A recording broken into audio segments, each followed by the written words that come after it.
We are going to be talking about MJ's topic. What is the biggest misconception about autism and being autistic? We've got several more people in this creator collab than we usually have. I would like to thank all of these people for being a part of the creator collab for October, and make sure after this video you go check out their channels. The common misconception that I wanted to talk about is women and autism. I want to talk about that because it's what's affected me my whole life, as my parents didn't know I was autistic, and teachers or anything like that, no one ever recommended that I be tested for autism. Because I was able to scrape by, because I was able to stay out of the limelight, and I was able to mimic others and script and be like other girls. That's why no one ever noticed.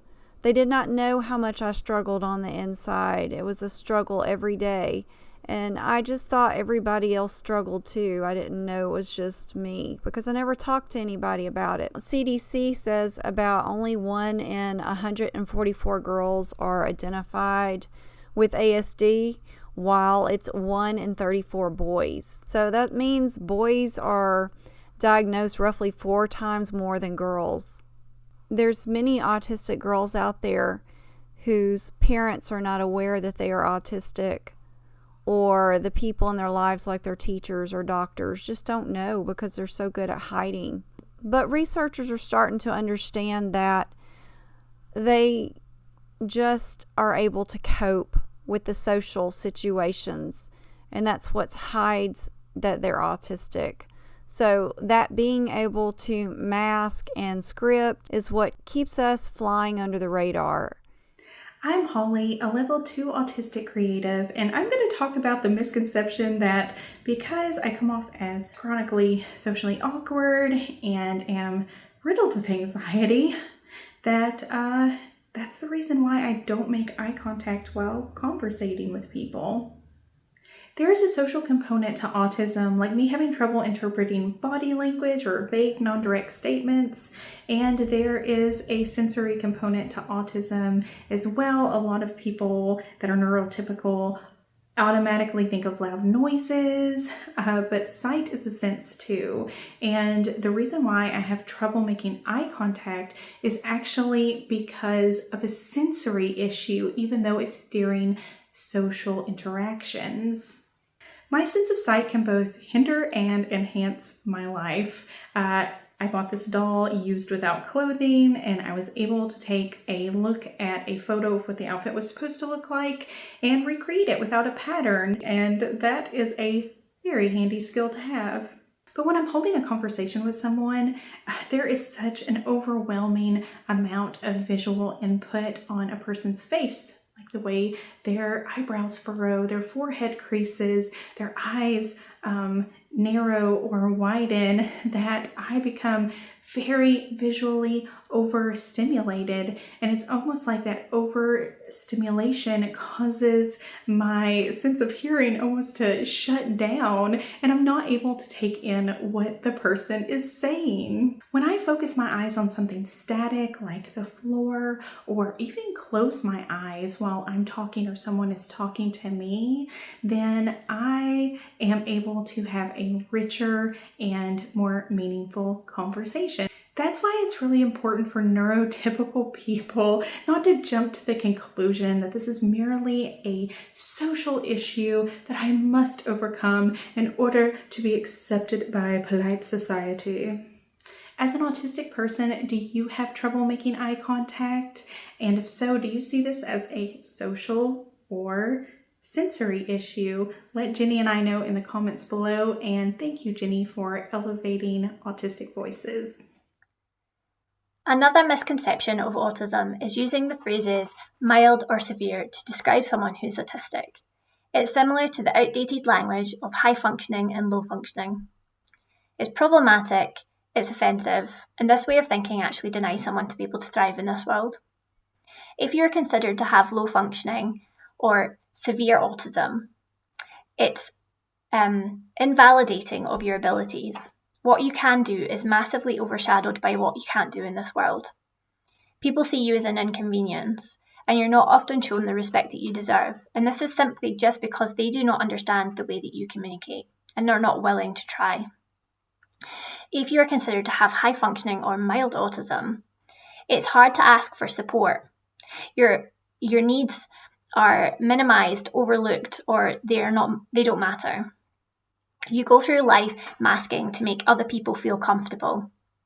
You hide what is difficult for you because it makes other people feel comfortable.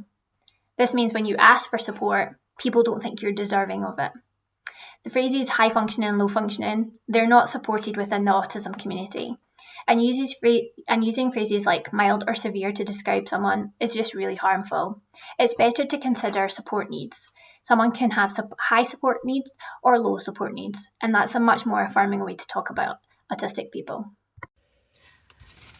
Hi everyone, it's Natalie, late diagnosed autism. So I wanted to go over the misconceptions that Jenny had mentioned in her video. Let's see. Autistic people can't form relationship. That is not true. I have lots of friends. I have friends from second grade, middle school, high school that I still keep in contact with. Yes, I have a best friend from second grade. Still to this day, I still keep in contact with her. I just ran into one of my old friends from high school who lives right down the block. I saw her and I was like, oh my gosh, it's Rhonda. Oh my gosh, it's so great to see you again. So yes, we still have friends, and the people that we make friends with, they still remember us. Also, autistic people can be married. There's lots of autistic people out there that are married or in a relationship with a neurotypical person. Let's see. Autistic people love trains. I do not love trains. I like to go on a train, but that doesn't mean that I'm going to be obsessed. If I keep looking up, that's because I'm trying to keep it under 2 minutes. Autistic people are geniuses. I am not a genius at all. I'm just a regular person. That's it. That's it. So anyways, I guess that's it for now. Thank you so much for watching. Thank you, Jenny, for having me on your collab, and have a good day. Bye. Hello. Dr. Sasson here, friends, but please call me Lisa, or better yet, my nickname, Liesel. I wrote this in a letter form because I'm sick and my executive functioning is more challenged than ever. A huge misconception I had about autism is that it is obvious when a person is autistic, even if they are adult and female. Obvious even to counselors, psychologists, and other mental health practitioners. I am a psychologist, a counselor, and a counselor educator, and I had no idea I was autistic. About 30 years ago, when I was assessed, I received the diagnosis of OCD, and it never really fit to me, but I didn't know what else to do. Autism, especially in women, wasn't on the radar yet. Even with my training and 38 years of experience in the field, it didn't become apparent to me that I am autistic until I met the creators of this precious community. When Stephanie Speaks read Samantha Craft's list of autistic traits, it was like she had held up a mirror for me. I was stunned. I found a clinical psychologist who specialized in assessing females and was diagnosed at 60 last year. Before I close, I want to tell you autistic creators how grateful I am for you and to you. I consider you friends in a shared community, a shared humanity that few understand. Thank you for shining your light, for your transparency, generosity, and courage. You are truly my heroes. Thanks. Hi, I'm William from Adult Autism in 60 Seconds. Having been only diagnosed 8 months ago, just days before turning 60, I find that naming the biggest misconception is challenging because I had so many misunderstandings about autism myself. The one I picked probably overlaps with other misconceptions. What I selected is the need for direct communication. Recently, I was able to take a leave of absence from work, FMLA, to take a step back and get a better grip on what it means to be autistic and better understand how masking has even kept me from knowing who I am in some ways.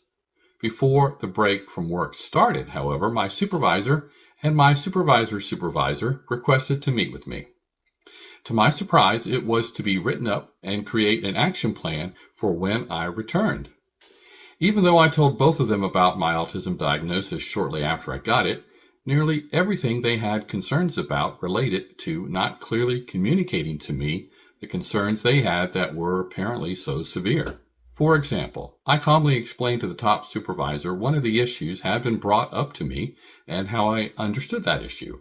The other supervisor appeared surprised at my misunderstanding, and I expressed a willingness to change and would have sooner if only I had been made more clearly aware of the problem. Thus, the need for direct communication is something not understood very well. This results in an autistic person like myself not getting it and coming across as being unwilling to do something when it's more likely I was simply unaware of what was wanted. So please be specific about what you want and ask me what I heard to make sure that I understand what you are saying. Hello, Jenny and friends. I have to say, I'm really struggling with this question because it brings up a lot of thoughts. What is the biggest misconception about autism and being on the autism spectrum? Whoa.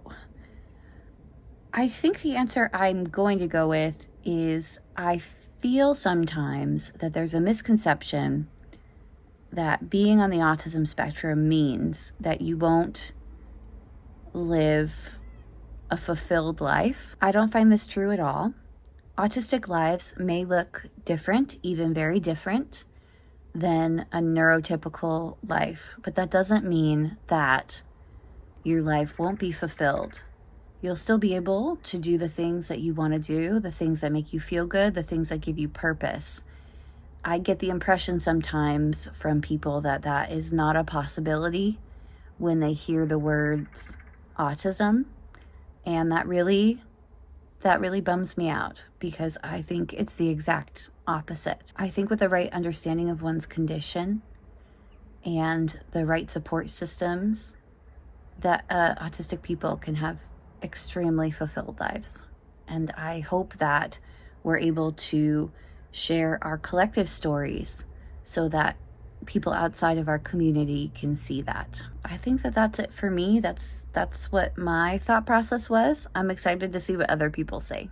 Hi there, Jenny. An interesting subject again this month. I think one of the main misconceptions that I struggle with is that there's often this thought process that for those that are level 1 autistic or those that had an older diagnosis of Asperger's don't ever have changing or evolving states of need, really, because we're described as having lower support needs. I think it takes away from the times in life where our needs change. You know, I've certainly had times in my life where I can look back now and I think, you know, I definitely had higher support needs at that time. So I think it's something that's kind of forever changing, forever evolving, really. And I just wish that there was more awareness and understanding around this. I think if I'm honest, there are so many misconceptions about autism that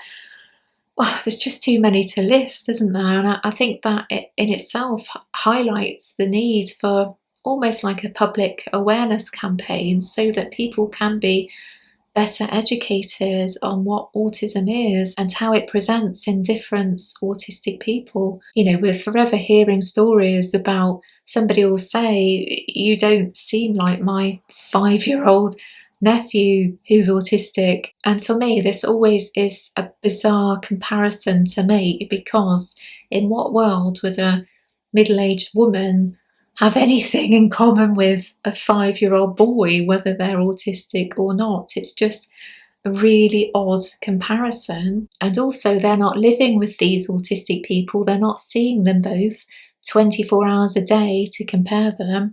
They're seeing vignettes of each person's life, and these vignettes are coloured by this person's own unconscious bias or conscious bias, whichever of the two really. So of course they'll never be alike. So until we have these public awareness campaigns, which will no doubt never happen, I think it only highlights how important videos such as these Creator Collabs by Jenny are really, in terms of raising awareness and educating others. Hi, my name is Karen. I am proudly autistic, and I think one of the biggest misconceptions that neurotypical people have towards autistic people is that when there are differences in how we interpret our environments, how we communicate, how we present ourselves, that it is the autistic person who is inherently coming at the situation from the wrong place,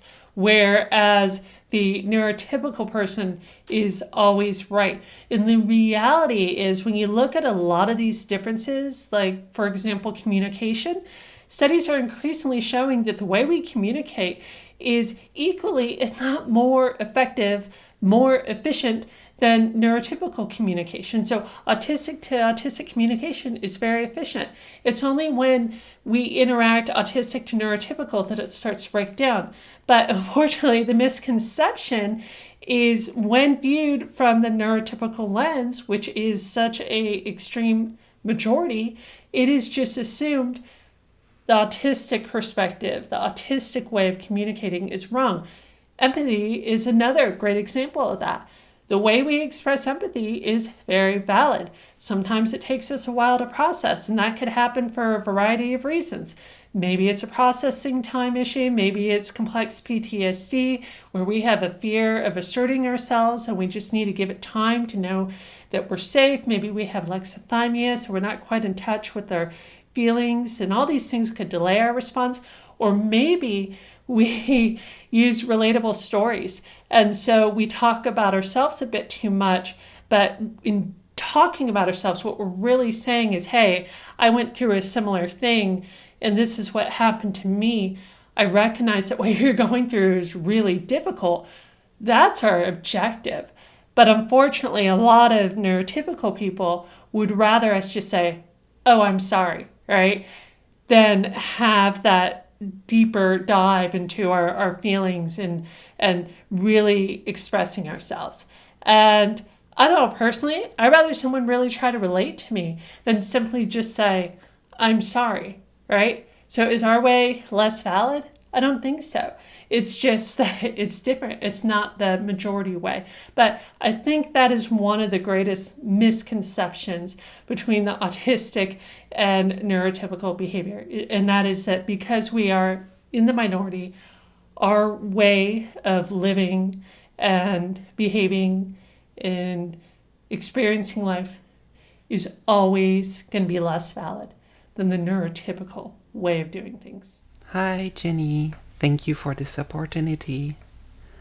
So I feel that the biggest misconception in autism is that it's easy to tell, that it's easy for other people to tell that we are autistic, and easy for us to recognize that we are autistic. Now, of course, the problem is twofold. We knew from a very young age that we were different. We just didn't really know how. We might have come up with our own conclusions, like, okay, well, other people are telling me that I'm a bad person, that I'm weird, that I'm different, and all these like faults of character. We need to actually find something that resonates with us, and for a lot of us, thinking that we are an alien from outer space made more sense than what other people claimed of us. So that leads us to masking, which is not a healthy behavior, it's a defense mechanism. And that very same behavior which makes us hide our own suffering, that makes us hide our differences, is then judged by other people telling us that we can't be autistic. Even though those defense mechanisms were raised because of people like them, because of people who judge us. So I want to thank all of these people right here, if I can fit them all here, for being in this video and submitting their clips. And let me know who you related to. Go down there and comment and try to support those that were in the video. And thank you so much for watching, and hope to see you in the next collab. Bye.